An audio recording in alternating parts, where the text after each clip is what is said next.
Hebreo 13:20. Mifankatiavatra any toy ny mpiray-tam-po ao amin'ny Kristy. Tsarovy ny fampiatranom-bahiny. Nisy tokoa izay mahavatra nanao izany, ka ay anjely aza no nampandrosoany nefa tsy fantany. Tsarovy ny voafonja, ka hevery ho toy ny miaraka voafonja aminy koa ny tenanareo. Tsarovy ny ampahoriana, ka hevery ho toy ny ampahoriana tahaka azy ireo koa ny tenanareo. Aoka samy hanaja ny fanambadiana, ary aoka tsy fanitsakitsaka ny mpivady, fa ho elohin'Andriamanitra ny mpijangajanga sy mpakavadin'olona. Aza vela azo laga amin'ny fiainanareo ny fitiavam-bola. Aoka ianareo hianina amin'izay anananareo, fa hoy Andriamanitra, tsy andao anao mihitsy aho, ary tsy afoy anao velively. Ka dia sahintsika ny manao hoe ny Tompo no mpanampy ahy, ka tsy atahotra aho. Inona no azon'olona atao amiko? Tsarovy ireo mpitarika anareo ara-pivavahana, izay efa nitory ny ten'Andriamanitra taminareo. Hevero izay niafaran'ny fiainana, ka alao tahaka ny finoany. I Jesosy Kristy no tsy miova, omaly, tsy anio ary mandrakizay. Aza mety avilivily ny mpampiarana samihafa tsy araka ny Kristy ianareo. Tsara manko raha ampaherezina amin'ny fahasoavan'Andriamanitra ny fonareo, fa tsy amina fitsipika momba ny anina izay tsy mahasoa ireo mahavatra azy. Ireo mpanaraka fanompoam-pivavahana ao amin'ny toeram-pivavahana jiosy dia tsy mahazo mihinana amin'izay sorona atao eo amin'ny alitarantsika. Entin'ny mpisombom-be ao amin'ny toeramasina indrindra ny rano biby atao sorona ho fanalana ny ota, fa ny fatin'ireo biby ireo kosa dia dorana any ivelan'ny toby. Izany koa no antony nahafatesan'i Jesosy tany ivelan'ny tanàna, mba hanadio ny vahoaka amin'ny rà na fony. Aoka ry isika hivoaka ny toby ankeo amin'i Jesosy, ka hiara-mizaka aminy ny fandatsana nozakainy.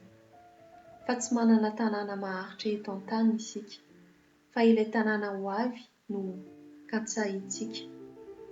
Koa amin'ny alalan'i Jesosy, aoka tolontsika ho sorona ho an'Andriamanitra mandrakariva ny fiderantsika azy, dia fiderana vetesin'ny molotra ireo olona miaiky an'Andriamanitra ho Tompo.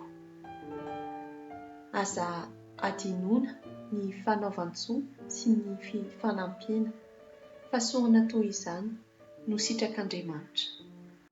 Manohava an'ireo mpitarika anareo ara-pivavahana, ka maneke azy, fa ireo no miambina hatrany ny fanahinareo, toy ny olona mbola ampamoahin'Andriamanitra ny amin'izany. Raha manohy ianareo dia amin'ny fifaliana no anaovan'ireo ny raharahany, fa raha tsy manohy ianareo dia amin'ny fisetroana no anaovany azy, ka tsy ahasoanareo izany. Mivavao anay, satria matoky izahay fa mahitsy fieritreretana, ka satrinay tokoa ny hanana fitondran-tena tsara amin'ny zavatra rehetra.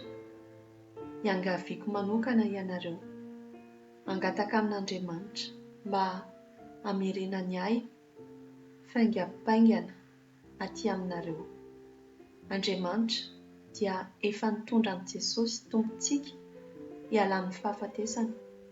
I Jesosy Tompontsika izay mpiandry lehibe mihay ny ondry noho ny rà na fony ho antoky ny fanekem-pihavanana mandrakizay.